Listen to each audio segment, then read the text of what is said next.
All right, it's good to see everyone. We're going to go ahead and get started. I do not have a review for this week because I think pretty much everybody was here last week, and we finished up talking about just some general ideas. Today we're going to start getting into more specific things. And let me say, I don't know if I have said this. I should have if I did not. But the ideas that I'm going to share with you, I'm going to try to present as wide a range of ideas as I can, the different things that people think. Now, there are some things that I think are absolutes, and there is no wiggle room, like, of course, that an elder must be a man, and the husband of one wife, which we're going to talk a little bit about today. I think those are absolutes, and there's no room for different approaches to that. But some of the things, and maybe some of the things that we talk about today, I'm not going to tell you what to think. I guess I'm just going to share what different people think, and like with anything else, you've got to arrive at your own conclusion. So we're going to start talking about qualifications, specific qualifications. And I've changed my approach a little bit. You'll see that about halfway through the lesson. I decided with the other material I was using that Lex and Gray might be old enough to be elder by the time I got through with the other one. So I decided I needed to, I want to be thorough, but I don't want to bog us down either. So the first qualification we're going to talk about, an elder must be elder. Okay, so the first thing we need to decide on, what does that mean, elder?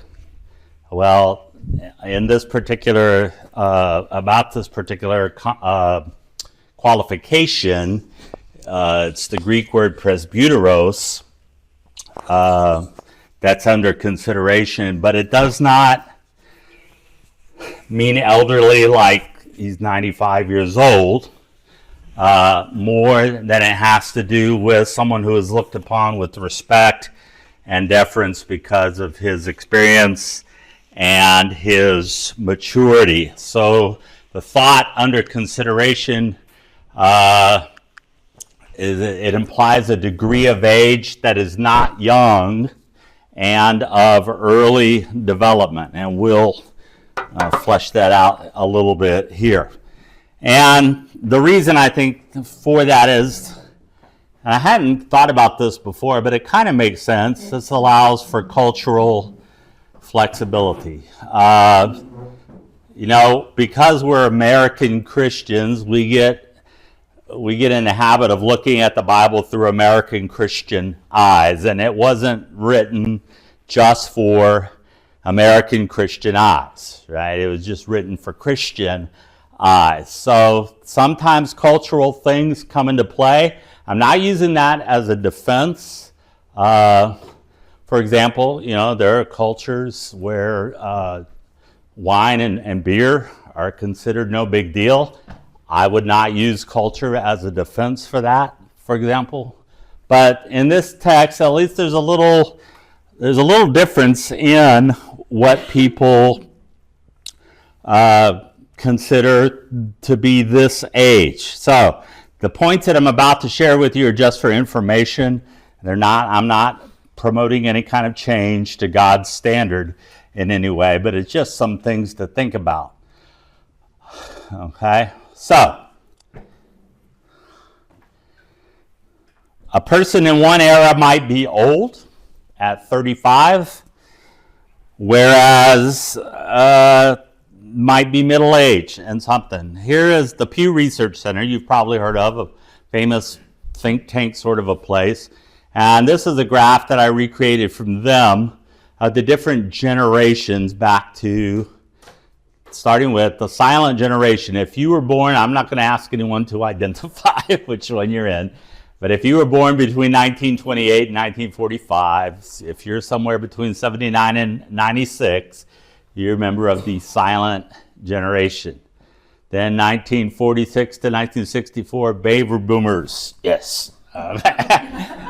All right, so you're age 60 to 78. Then Gen X, 1965 to 1980. And then millennials, 81 to 96. That gets a bunch of you in the room. And then Gen Z. Gotta love them.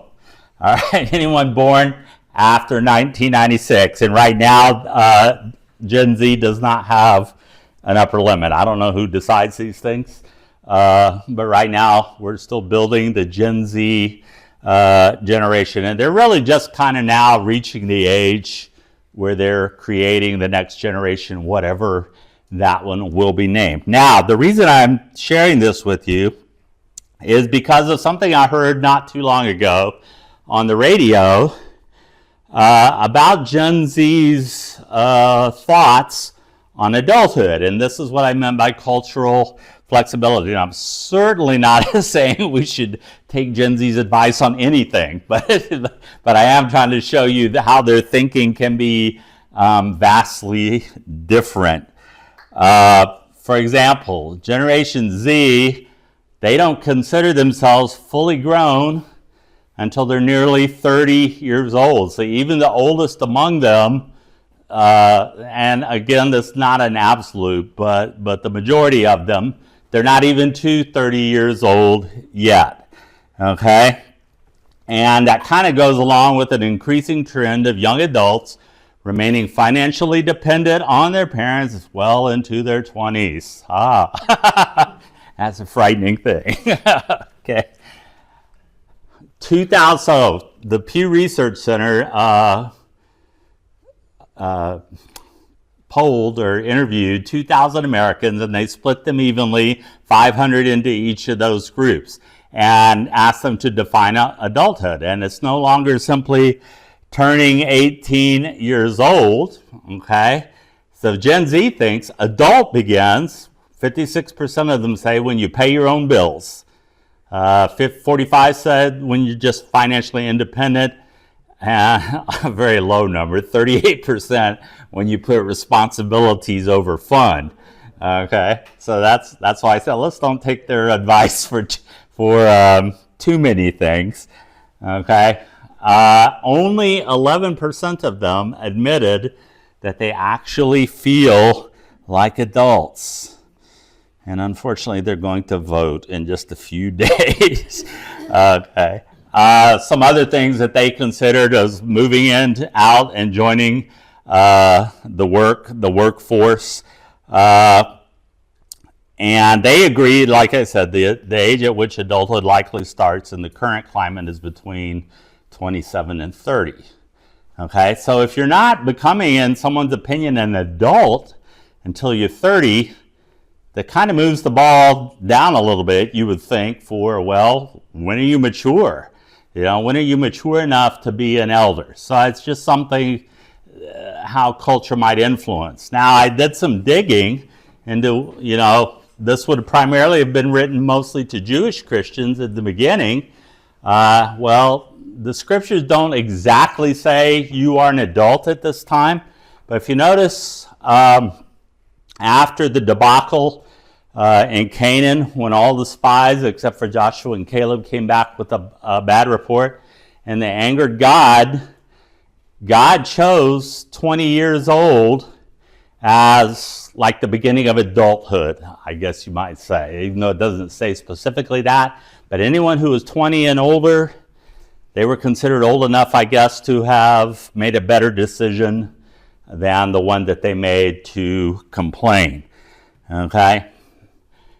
And I did some further research, and I find this kind of interesting, thinking about some students I've had before. The Jewish, this is from a book called The Hebrew Man. It says the growth of the beard is a sign of maturity for males. When a boy has grown a beard, he can be counted among the, quote, elders of the city, who need not be old in years, but must be bearded.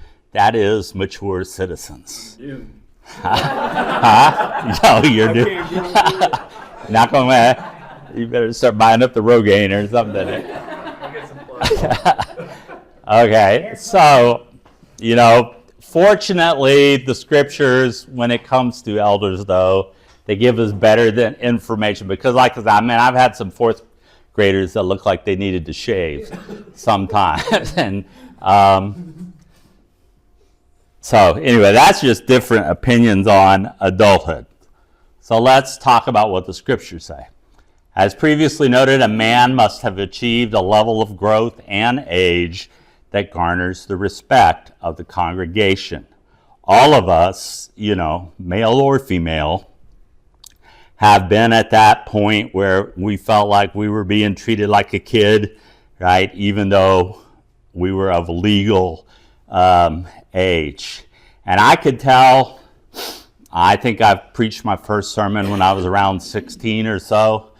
And I could tell sometimes, without saying it, I would get that feedback like, oh, you're just a kid, you don't know what you're talking about, sort of thing. So it's definitely something you have to kind of grow into. Now, here's what the scriptures specifically say.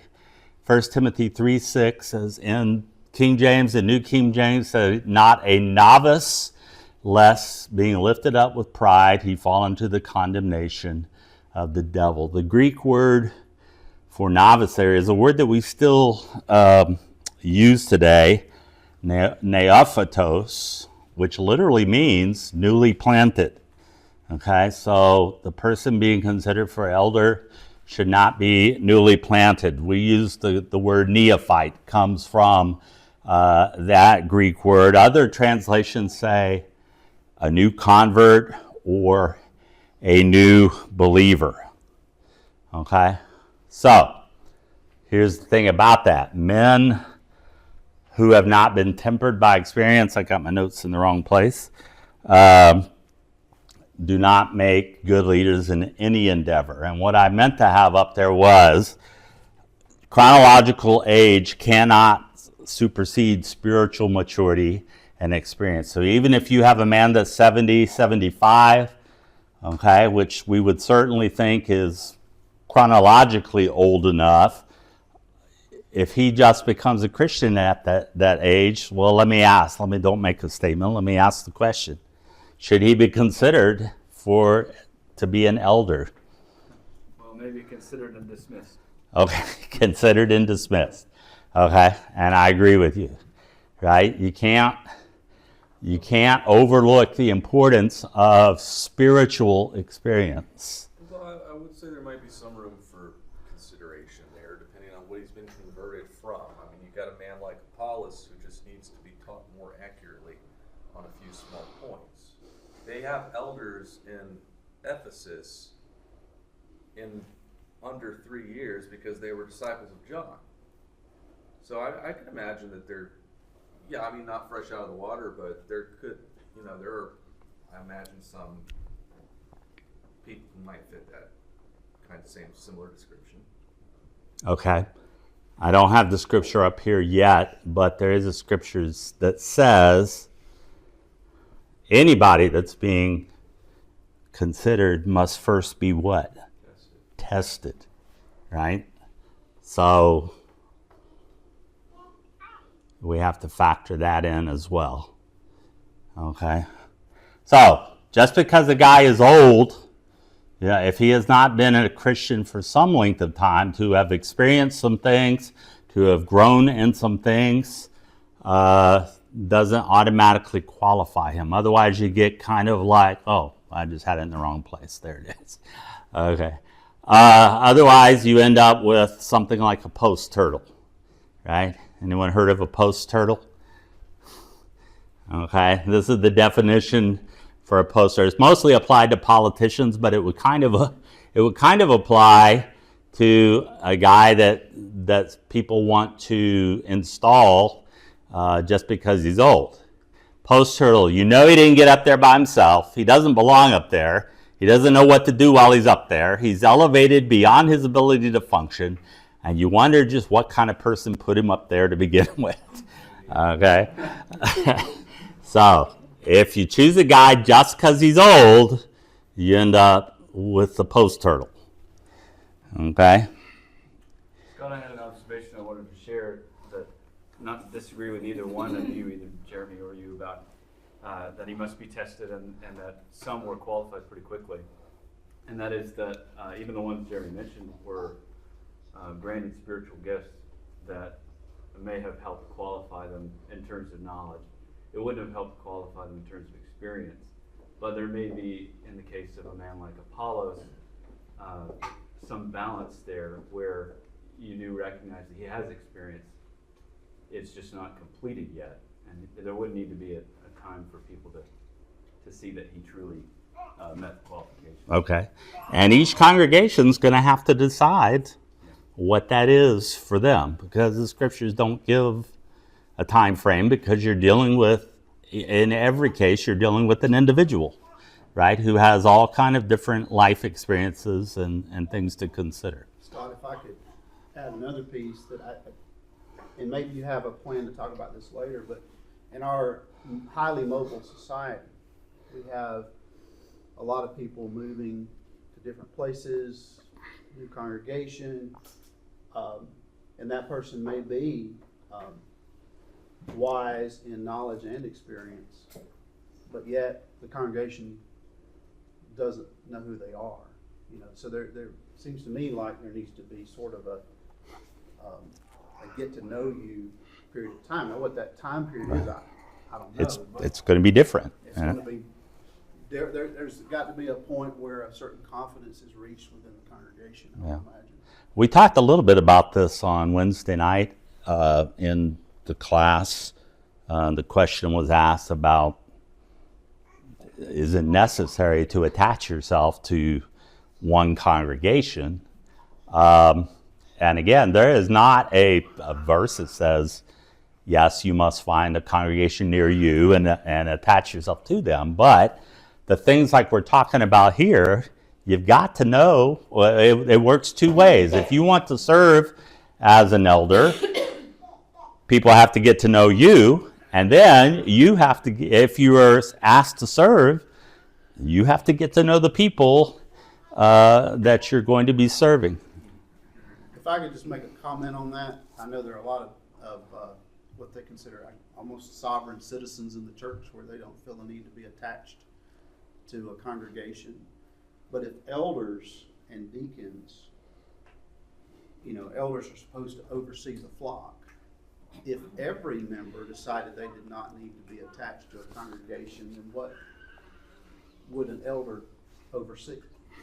Nothing. So there's lots of logic that comes into play in some of these things. Yeah. And anyway, that's my comment.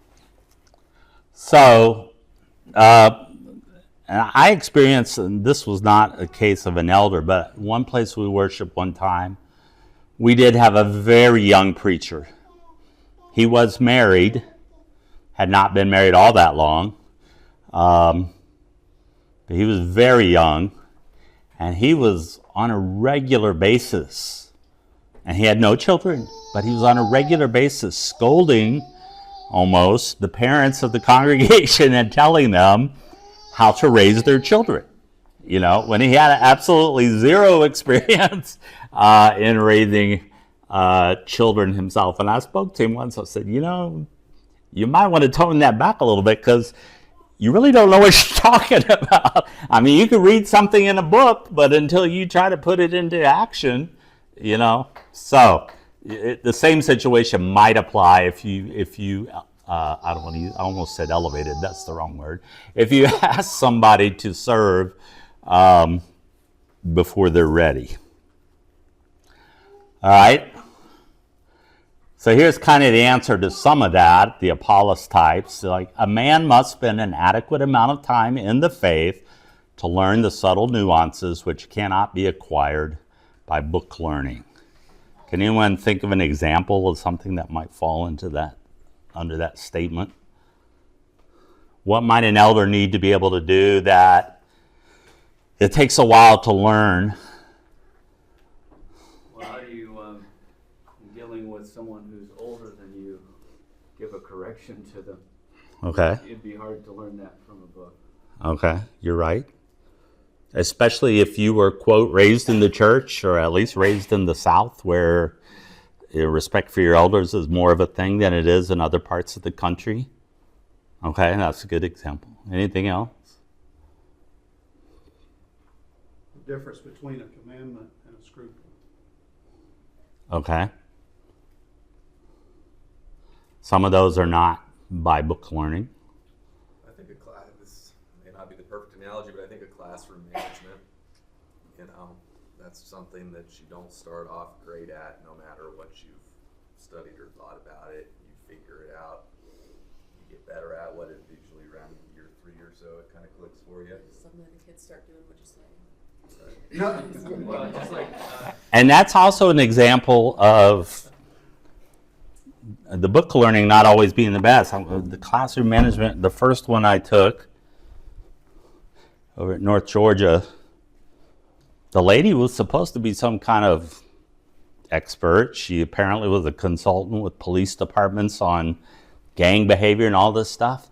The only thing she ever taught us was that when she taught kindergarten, she would line M&Ms up on the front of the kid's desk, and if they, went a certain length of time without an infraction, then they might get to eat an M&M. But her thing was, if they did something, she would eat the M&M, And that is the only thing she ever taught us. Most of the time, we were just being sent home early. So her book learning was kind of useless. So She must have had stocks and M&M's, so she was actually being pretty smart. Making money. medical training involves practical training, and I'm glad it does. I wouldn't want to go to the doctor and have him say, well, I read about it in a book. yeah. Okay. Well, I think there's a lot more to that in Christianity than sometimes we credit to. I mean, it was originally called the way. It's a practice. It's something that you do. It's something that you grow in by doing. Jesus says, "Take up my cross and learn from me," which is not the idea of read the book of Matthew, but the idea of, hey, actually live this life that I've described for you, and the act of living it is instructive, and you gain knowledge and information from the doing of the way. And that can't happen overnight. All right. And Solomon had a thing to say about book learning, right? He said, of making many books, there is no end, and much study is a weariness of the flesh. So it's not all about the books. It's not all about the experience either. It's about a blend of the two. Okay? Formal education does not replace experience. Okay? The folks up in North Carolina right now, do they want, helping them recover right now, do they want the political scientist or do they want the former Green Beret? Yeah, so it's all about balance in lots of stuff. Okay, Paul specifically said he must not be a recent convert lest he fall into the condemnation of the devil. What is the condemnation of the devil that he's talking about there? He fell because of pride. Pride, right? So we can see, and those of us that are no longer young will have to think back, and those of you that are still young, it's kind of an honest evaluation.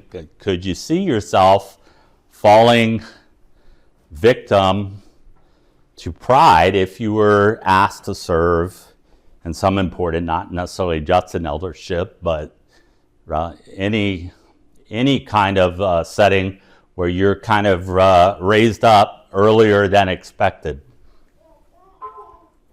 I remember in the military, I don't know if anyone here can confirm my experience, but in the military, there were programs where an enlisted person could do certain things to switch over and become an officer. And I had different experiences with people that went that route, and typically they were much worse to work for because they had been prior enlisted. They used to be, quote, one of us, but now it all went to their head. Okay? So pride is a big thing to have to deal with. It's difficult, even if you are put in that position without being prideful. I remember it was fairly early in my survey career that I think it was like 12, 13 years that I was in charge of people that were registered when I first started. And, you know, it's a large group of people, and that was just not fun for me. Even though the president of the company felt like it was needed, it wasn't fun for me. Okay. You know, Scott, I think you're talking about the physician and being book smart. I can share a personal experience that when I had went to the doctor and he was telling me about the surgery and all the things using clinical terms and that was going to happen. And I remember I was laying there and I was looking up, I was watching him, I was watching his mouth move. And when he got to the part that said, and then we'll be placing cadaver tissue, I heard the word cadaver and you think about your body going into rejection, and it's like I zoned out. He was smart. He was telling me clinically what was going to happen, but I could not grasp it. I could not retain it because, I mean, I just stopped right there. I just remember laying there, and when I kind of started, my mind just zoned out. I was looking up, and his mouth was still moving, but I wasn't hearing anything he was saying. So I think from a human perspective, spiritually, or if you have lived it, if you have experience, then you have compassion and you're putting it on a more human level instead of, you know, there'll always be authority over us, and but sometimes they're telling you this, and this. It's structured. It's not on the human level to where I think a lot of it is in the presentation when we're correcting and instructing and trying to reprove. It's all in the presentation as to whether or not the person's going to will receive it. Mm-hmm.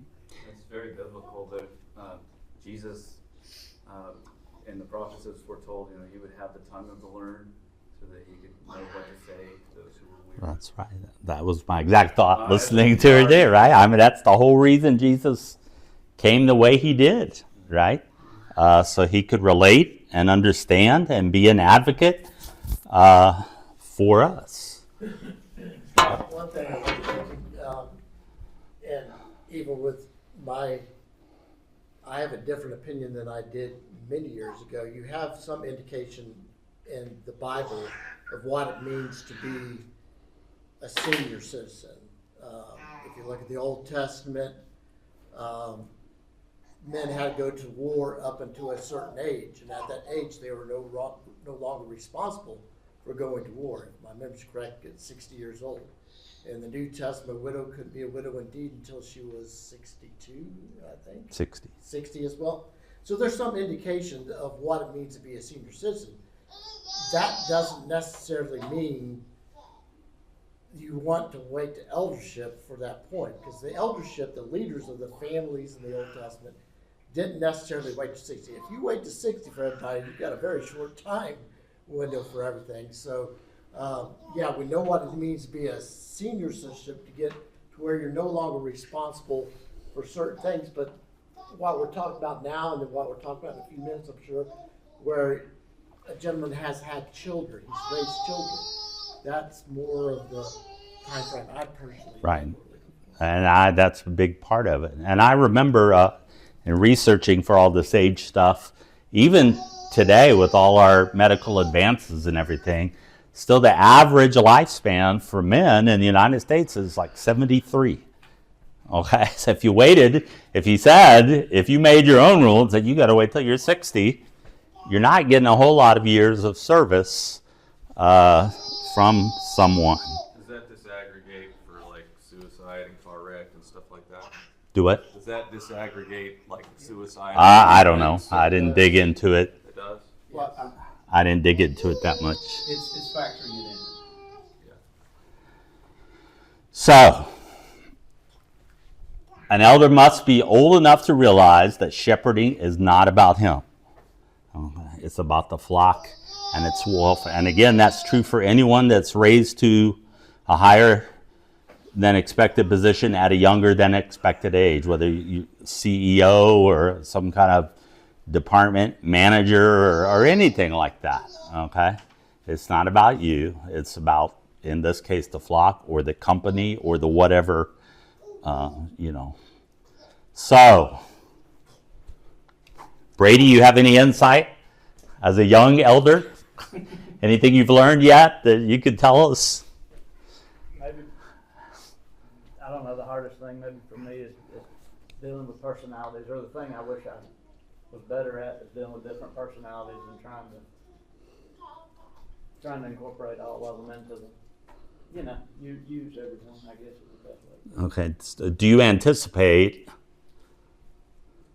you're not 50 yet, right? No. Okay, so do you anticipate, hopefully it hasn't happened yet, but it's going to, at some point, just people being people.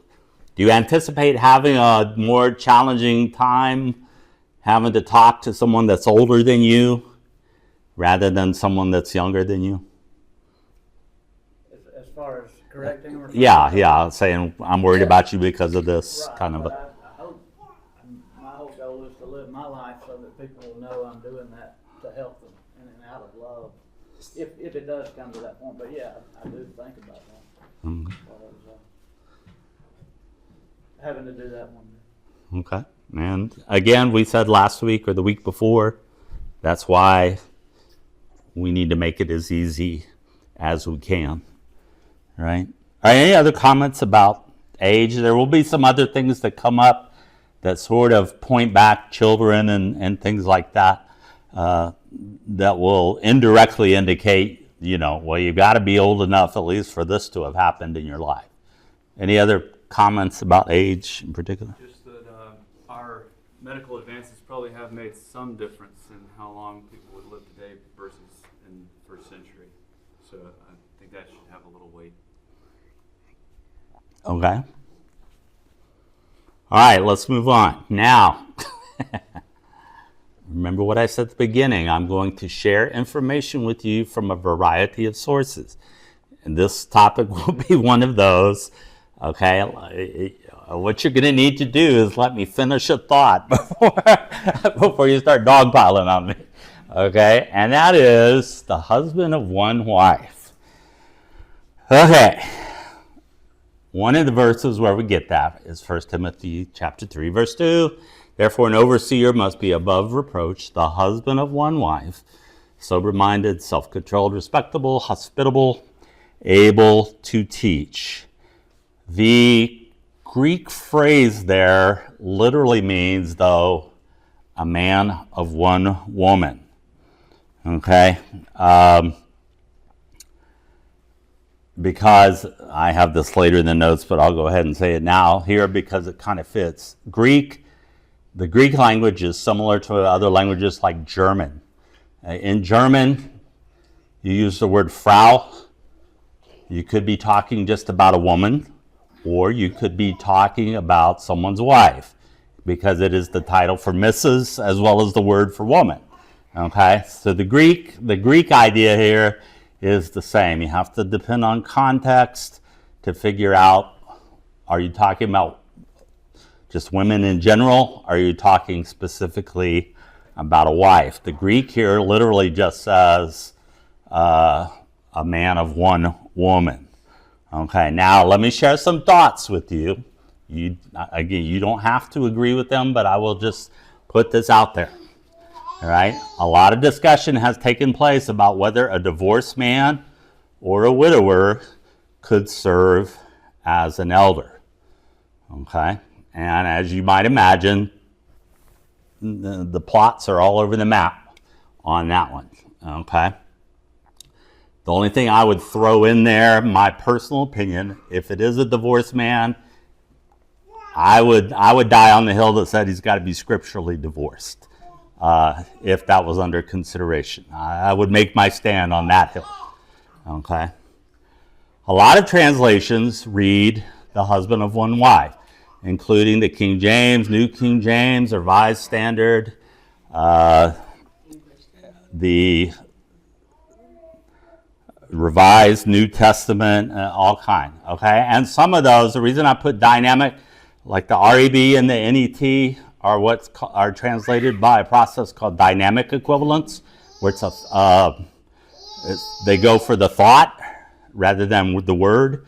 King James and most of those others are what is called formal equivalents, where they translate word for word, and often they try to keep the exact word order that it is in the Greek. And as you can see, there seems to be, amongst those translators at least, they both kind of went for the husband of one wife. However, some other translations specify married only once, as opposed to the idea of one at a time.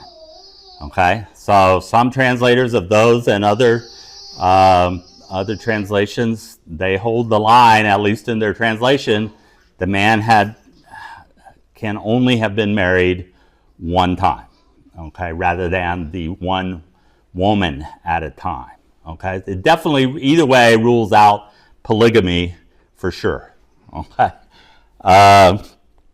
Now, Goodspeed, who was and none of these people, Barclay or Goodspeed or another guy I'm going to mention in a second, there's very little that we would agree with them on when it comes to doctrine and stuff. So take that with a grain of salt if you want. Goodspeed in his translation rendered it as only once married. Okay, so one time forever. Okay.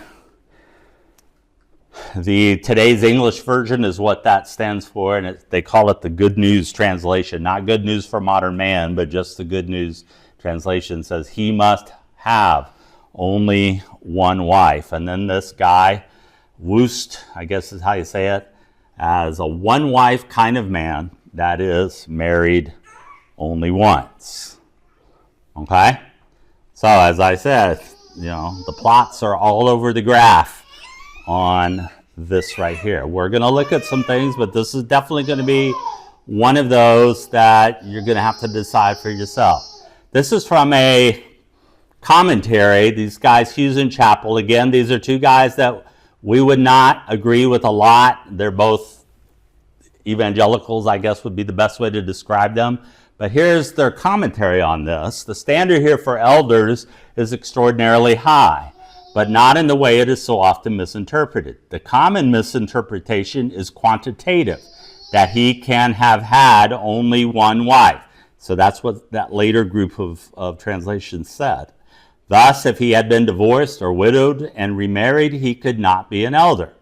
The moral loophole in this quantitative interpretation is that a man can be married to only one woman his whole life and not be a one-woman man. It allows moral rationalization, such as we see on the nightly news, even from the highest office in our nation. The correct sense here is not quantitative, but qualitative. The man is truly a one-woman man. There are no other women in his life. He is totally faithful. He does not flirt. There are no dalliances. So in other words, he's married to one woman right now, whether he's scripturally divorced or a widower. He's married to one woman right now, and she's the woman for him, kind of a approach. I hadn't heard anybody express it, but I've been entertaining that idea lately. I've looked at the literal and seen, one woman man and thought, that seems to kind of emphasize the idea, being faithfully committed. To the woman that is currently your wife. When you look at the beginning of the gospel in the church, you have people coming over from the Old Testament where polygamy was practiced. Josephus talks about it. You'll see people online that'll say that polygamy really wasn't a thing, but it was a thing. And then you have a gospel that has to be able to go into all the world and encounter all past, present, and future societies and look at our own society, at how what we call marriage these days and how messed up that is. I think its primary purpose is to rule out polygamy, that it is not to go forward in the church, and an elder must set that example to the congregation. There are other factors that come in, like the responsibility of the wife to be an emotional support to the elder. Yeah, and we're going to get to that in a second. Not to be distracted, I totally agree. So I've heard throughout my life, and there's many arguments about this, and polygamy was no longer a thing under Roman rule. But if you are a Jew, there are occasions where polygamy is not only allowed, it is commanded. If your brother dies without having children, you are commanded to take this woman to at least have one child. So I like to look at it as, what does it absolutely mean? I think we all can come to agreement. It absolutely means I don't have multiple wives. It absolutely means that I have a wife, at least one wife. I think we look at it from the standpoint of what does it absolutely mean. I think it helps, to me it helps out a lot. Wow. Is there are some other issues, do I wonder about personally in my own life? Yes, I'm a divorced man, so does that have an impact on my own life? It certainly does. But for the most part, I leave that to the judgment of others. We have an elder, if I'm not incorrect, that is a divorced man. But if you know the circumstances of that, you can totally understand it's not someone that is willy-nilly treating the marriage institution. And that's why MDR, marriage, divorce, and remarriage, is so vitally important to get that right for everyone, because they may one day be put forward to be an elder. Yeah. Jeremy? I guess it's backing up a little bit, but I struggle with the people that would say that if Caroline died and 5 or 6 or 7 or 12, 40 years later I remarried, that would disqualify me. I mean, I think of what Jesus says to the Sadducees when they try to press him on the question, and he says, you're wrong, you need to know the power of Scriptures nor the power of God. In the resurrection, they neither marry nor are given in marriage, but are like the angels in heaven. I mean, the picture I get, there's not a lot of information, but when your wife dies, she's not your wife. The memory is there, the memories of the relationship was real, but it no longer exists. And it's not even going to persist in heaven. Something's going to be different about the whole thing. So that always seems to be a strange and unnecessary, in my mind, a limitation on a person who may be otherwise qualified. If I could, David, you mentioned an elder. How many wives does that elder have now? You know, That's the easy he's a answer. one man or one wife man. All right, let me throw up one more slide, and then we'll end here. And this is just, I think, a good thing to keep in mind in general for this section and for the upcoming section. Where is this? Oh, this is from the Kaufman commentary. Above reproach dominates the whole list. Thus, anything reprehensible in the marital relations of a prospective elder would certainly disqualify him. In this first great requirement is seen the absolute sanctity of the home and that sacred respect and honor of it which dominate the whole Christian doctrine. Significantly, all of the qualifications listed, except aptness to teach and that pertaining to a novice, are requirements that apply to all Christians. And we would all,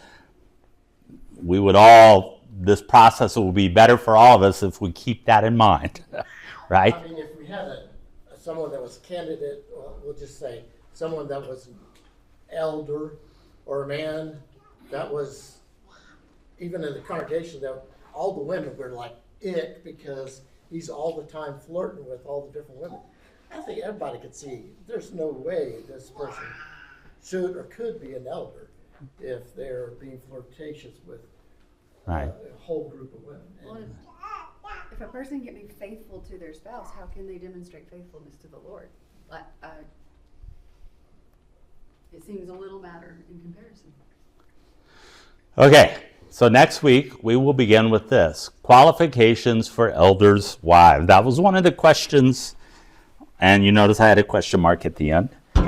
That was one of the questions on the little pretest. So give some thought to that this week and what you think that might mean. All right, thank you.